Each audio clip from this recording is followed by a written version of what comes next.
آخر میں آپ کو دونوں پیر کا دھلنا ہے۔ دونوں پیر میں دائیں کو آپ پہلے رکھیں گے، دائیں پیر کو آپ ٹخنے تک دھلیں گے۔ وَأَرْجُلَكُمْ إِلَى الْكَعْبَيْنِ، اور اپنے پیر کو دھلو ٹخنے تک، یہ ٹخنا ہے، اس کو دھلنا ہے، یعنی یہاں تک آپ دھلیں۔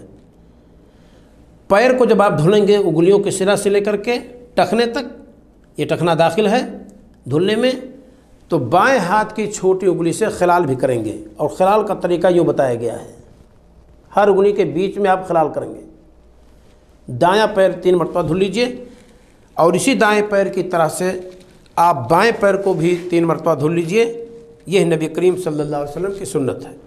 اس کو بھی ٹخنے تک دھلیں گے، اور اسی چھوٹی انگلی سے بائیں ہاتھ کے خلال کریں گے ہر انگلی کے بیچ میں۔ اس کی صراحت حدیث کے اندر موجود ہے۔